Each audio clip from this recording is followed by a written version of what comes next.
ರಂಗಭೂಮಿ ಅಂತಂದಮೇಲೆ ನನ್ನ ಮೈಯೆಲ್ಲ ಒಂಥರ ರೋಮಾಂಚನ ಆಗುತ್ತೆ. ಯಾಕೆಂತಂದರೆ ನಾನು ವೃತ್ತಿ ರಂಗಭೂಮಿಯಿಂದ ಬಂದವನು. ಗುಬ್ಬಿ ಕಂಪನಿ, ಹಿರಣ್ಯಾಮಿತ್ರ ಮಂಡಳಿ, ಕನ್ನಡ ಥಿಯೇಟರ್ಸ್, ಶ್ರೀಕಂಠಮೂರ್ತಿಗಳು ಸಾಕಷ್ಟು ವೃತ್ತಿ ರಂಗಭೂಮಿಯಿಂದಲೇ ನಾನು ವಾದ್ಯಗಾರನಾಗಿದ್ದೆ, ನಟನಾಗಿದ್ದೆ, ಅಲ್ಲಿಂದಲೇ ಬಂದವನು. ಇವತ್ತು ವಿಶ್ವ ರಂಗಭೂಮಿ ದಿನಾಚರಣೆ ದಿವಸ ನನಗೆ ಮಾತನಾಡೋದಕ್ಕೆ ಭಾಳ ಸಂತೋಷ ಆಗುತ್ತೆ. ಯಾಕೆಂದರೆ ವೃತ್ತಿ ರಂಗಭೂಮಿ ಭಾಳ ಒಂದು ಕಾಲದಲ್ಲಿ ಭಾಳ ಒಂದು ಹೇಗೆ ಆಗಿನ ಕಾಲದಲ್ಲಿ ವರದಾಚಾರ ಆಗ್ಬೋದು, ಗುಬ್ಬಿ ಕಂಪ್ನಿಲಿ ವೀರಣ್ಣವರಾಗಿರ್ಬೋದು, ಹಿರಣ್ಯನವರಾಗಿರ್ಬೋದು, ಉತ್ತರ ಕರ್ನಾಟಕದಲ್ಲಿ ಬೇಕಾದಷ್ಟು ಜನ ಇದ್ದಾರೆ.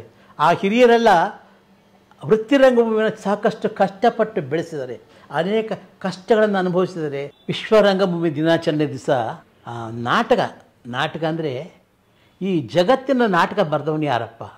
ಭಾಳ ಚೆನ್ನಾಗಿದೆ. ಅಂದರೆ ಇದರಲ್ಲಿ ವಿಚಿತ್ರ ಇದೆ, ನೋವು, ನಲಿವು, ಸಂತೋಷ, ಅಳು ಎಲ್ಲ ಇದೆ.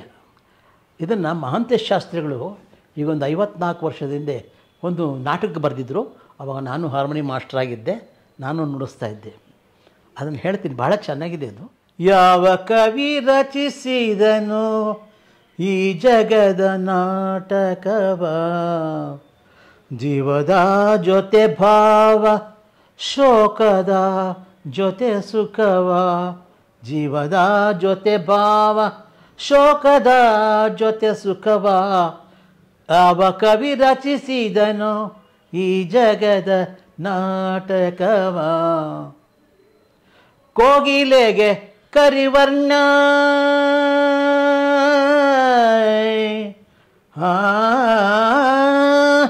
ಕೋಗಿಲೆಗೆ ಕರಿವರ್ಣ ಜೊತೆ ಕಂಠ ಸವಿ ನೀಡಿ, ಕೋಗಿಲೆಗೆ ಕರಿವರ್ಣ ಜೊತೆ ಕಂಠ ಸವಿ ನೀಡಿ, ಗೋವು ಅಮೃತ ಕ್ಷೀರ, ಗೋವು ಅಮೃತ ಕ್ಷೀರ ನೀಡಿ ಕುಡಿಯದು ಬೇಡಿ, ಮುಳುಗಲಾರದೆ ಮಾಡಿ ಮೀನ ಹಿಡಿಯುವ ಬಕವ, ಮುಳುಗಲಾರದೆ ಮಾಡಿ ಮೀನ ಹಿಡಿಯುವ ಬಕವ, ಅವ ಕವಿ ರಚಿಸಿದನು ಈ ಜಗದ ನಾಟಕವ.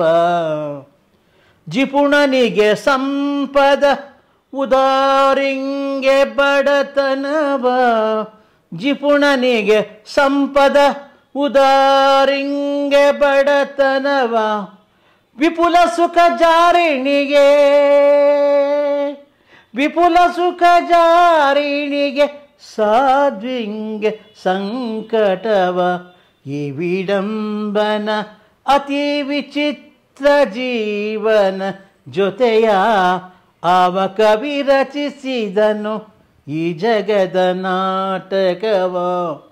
ಜೀವದ ಜೊತೆ ಭಾವ, ಶೋಕದ ಜೊತೆ ಸುಖವ, ಜೀವದ ಜೊತೆ ಭಾವ, ಶೋಕದ ಜೊತೆ ಸುಖವ, ಅವ ಕವಿ ರಚಿಸಿದನು ಈ ಜಗದ ನಾಟಕವ.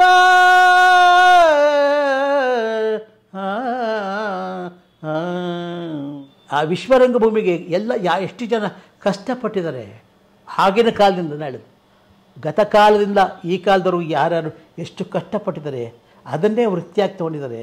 ಆ ವಿಶ್ವರಂಗಭೂಮಿಗೆ ಆ ಶಾರದಾದೇವಿ, ನಟರಾಜ ಒಳ್ಳೇದು ಮಾಡಲಿ ಅಂತ ಕೇಳ್ಕೊಳ್ತೀನಿ.